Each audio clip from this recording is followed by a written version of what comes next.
7 film hantu Indonesia yang menemani cerita seram anak 90-an.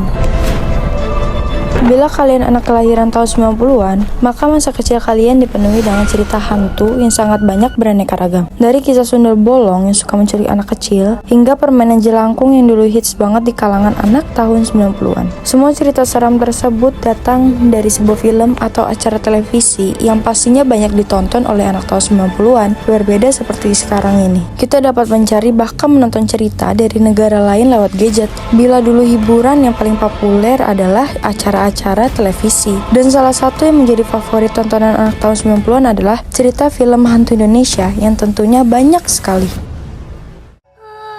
Di sini ada setan. Film hantu Indonesia yang pertama yaitu ada cerita dari serial televisi berjudul Di Sini Ada Setan. Serial ini menceritakan tentang sekelompok anak muda yang berburu hantu-hantu yang ada di Indonesia. Dalam serial ini banyak sekali jenis hantu yang diceritakan, seperti hantu muka rata, hantu kepala gepeng, dan masih banyak lagi. Tak hanya menyuguhkan kisah mistisnya saja, film ini juga memberikan pesan moral atau kisah nyata dari sebuah tempat untuk memberikan kesan yang lebih mengerikan lagi bagi penonton. Serial televisi ini memiliki 76 episode dari tahun 2003. Meskipun sudah berjalan 17 tahun lamanya, tetapi untuk kalian anak kelahiran tahun 90-an pasti sangat mengetahui serial televisi ini dan tentunya selalu mengenang hingga sekarang. Yang kedua, Jelangkung. Film hantu Indonesia yang kedua yaitu ada Jelangkung. Film ini sangat populer pada tahun 2001 dan menjadi populer di kalangan anak-anak yang dulu senang sekali memainkan permainan jelangkung saat di sekolah hingga pekarangan rumah. Karena kepopulerannya, banyak sekali anak-anak yang membuat jelangkung dari kayu dan batok kelapa. Lalu ada juga yang hanya membuat dengan pensil atau pulpen. Banyak yang melakukan percobaan apakah memainkan sebuah jelangkung dapat memanggil setan atau arwah penasaran. Jelangkung sendiri mirip sekali dengan permainan papan Ouija. Seseorang akan menanyakan pertanyaan dengan memegang boneka jelangkung, dan bila boneka tersebut telah merasuki jelangkung, maka jelangkung akan menjawab pertanyaan dengan menggerakkan boneka ke sebuah tanah atau kertas. Dan menurut cerita yang beredar, bermain jelangkung sangatlah berbahaya karena kita dapat memanggil hantu yang sedang gentayangan dan tak bisa memulangkan mereka kembali. Sialnya, hantu tersebut akan mengikuti kita dan akan selalu mengganggu. Adapun cara bermain jelangkung harus dengan sekelompok orang dan juga mengucapkan sebuah mantra yang berbunyi jelangkung jelangsat, di sini ada pesta kecil-kecilan. Jelangkung jelangsat, datang tidak diundang, pergi tidak diantar. Jelangkung sendiri juga merupakan sebuah permainan yang cukup ekstrim di Indonesia dan menjadi sebuah cerita mitos yang sudah ada sejak zaman dahulu dan menjadi kisah turun-temurun hingga saat ini.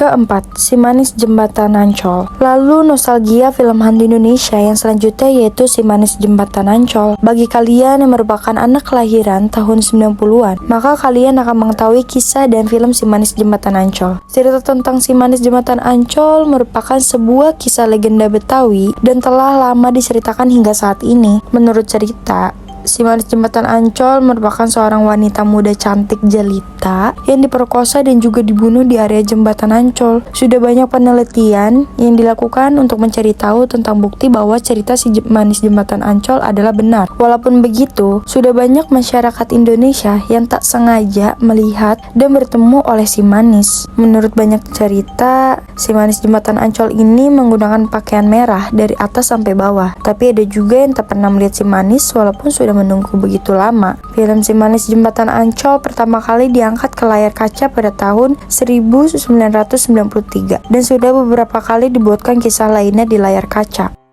Kelima, Jadi Pocong. Ada pula serial televisi yang sangat terkenal di kalangan anak tahun 90-an yaitu Jadi Pocong. Bila melihat gambarannya sekilas saja kalian akan mengetahui judul film tersebut. Serial televisi ini menceritakan tentang seorang gadis bernama Mumun yang gentayangan akibat seorang penggali kubur lupa membuka ikatan tali pocongnya dan pada akhirnya ia bergentayangan saat malam dan siang hari. Saking suksesnya serial televisi ini, Jadi Pocong dibuatkan season keduanya lainnya, yaitu Datang Pocong Laki-laki bernama Jeffrey. Serial televisi ini mengambil cerita lama yang sangat terkenal hingga saat ini.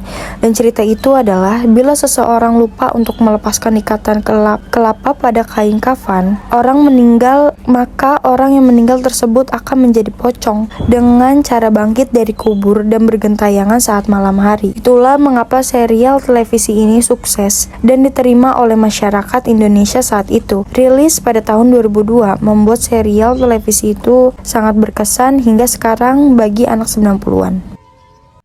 Keenam, Hantu Jeruk Purut. Nostalgia film hantu Indonesia selanjutnya yaitu ada film Hantu Jeruk Purut. Cerita tentang hantu jeruk purut ini sangat terkenal pada tahun 2000-an dan diangkat ke layar kaca pada tahun 2006 yang tentu saja sangat populer bagi anak tahun 90-an saat itu. Film Hantu Jeruk Purut menceritakan tentang sosok hantu pastur yang berkeliling di TPU Jeruk Purut, Jakarta. Menurut ceritanya, hantu jeruk purut ini merupakan kisah nyata yang terjadi pada tahun 1980 di mana seorang penjaga kuburan di TPU Jeruk Purut melihat seorang pastur dengan kepala buntung yang berjalan dengan seekor anjing hitam. Tak hanya itu saja, pastur tersebut juga membawa kepalanya sendiri yang telah buntung. Menurut banyak cerita, sang pastur pada saat itu kesasar karena seharusnya ia tak berada di TPU Jeruk Purut yang merupakan pemakaman Muslim.